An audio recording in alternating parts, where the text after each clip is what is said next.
Most people think cutting off contact with family is cruel or selfish, but psychology tells a very different story. Sometimes, leaving family isn't about hatred, it's about survival, self-respect, and mental well-being. Today, we're diving deep into the psychology of people who make this hard choice. Let's start with a simple example. Imagine Sarah, a 28-year-old professional.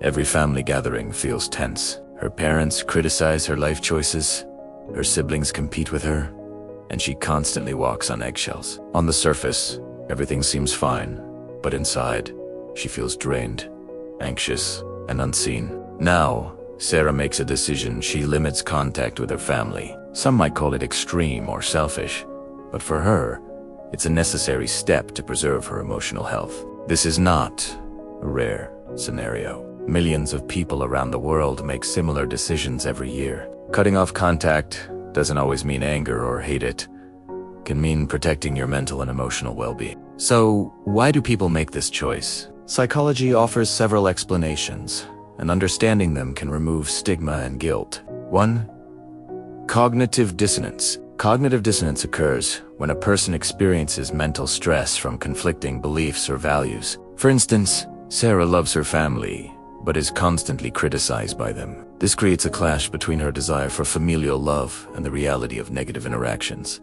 Research shows that prolonged dissonance can lead to emotional exhaustion. Cutting contact is a way to reduce this mental stress and regain emotional stability. 2.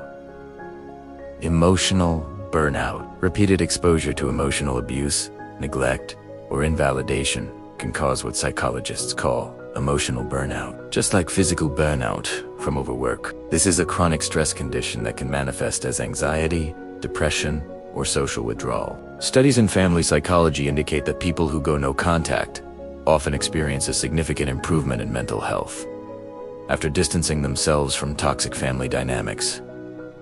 3.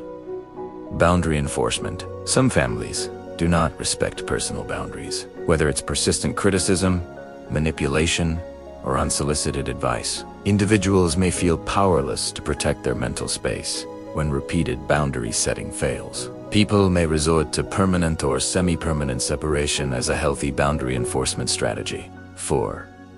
Trauma avoidance. For those who've experienced significant trauma within the family like abuse, neglect, or addiction, family interactions can trigger painful memories. Psychologists call this avoidance coping, which is the act of distancing oneself from triggers to protect mental well-being. This is not avoidance in the sense of weakness. It is an adaptive mechanism that helps individuals regain control over their emotions and life.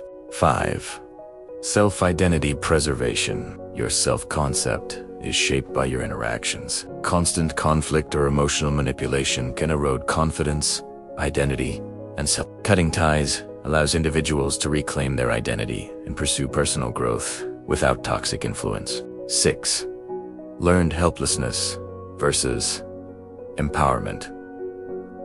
Some individuals remain in unhealthy family dynamics due to learned helplessness, the belief that they cannot change their situation. Those who cut off contact often move from helplessness to empowerment. They recognize that choosing separation is an act of agency rather than defeat. So, while it may look extreme to outsiders, these decisions often stem from deeply rational psychological needs: protection, restoration, and self-preservation. Now, if you or someone you know is facing this dilemma, what practical steps can help manage the situation? Here are 5 actionable strategies grounded in psychology. 1. Reflect objectively. Start by journaling. Write down specific interactions that cause emotional pain or stress. Seeing them in black and white reduces guilt and helps you separate harmful behaviors from love for family. Tip: include both small and major incidents. This creates a clear picture of patterns rather than isolated events. 2.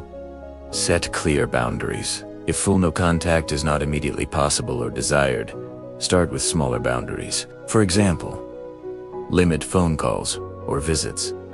Avoid toxic topics. Set time limits on conversations.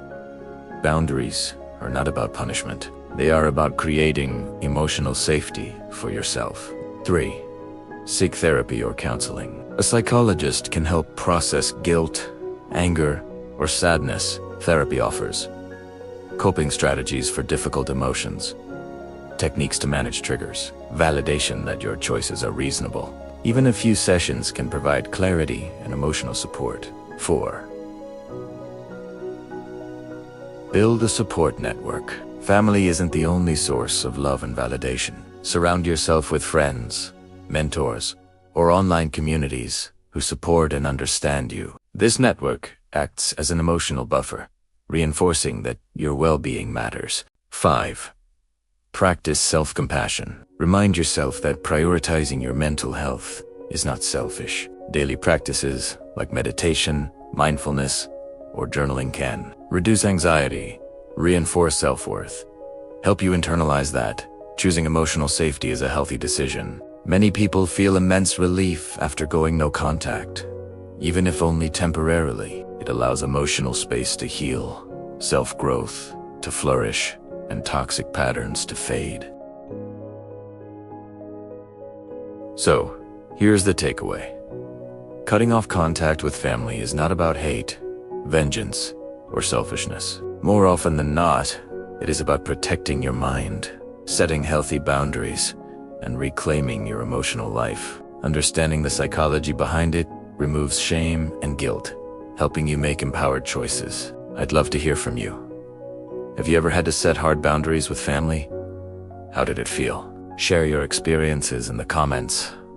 Below we can learn from each other's journeys. Don't forget to subscribe for more psychology-based insights into relationships, emotional health, and personal growth. And hit like if this video gave you clarity on a tough but important topic.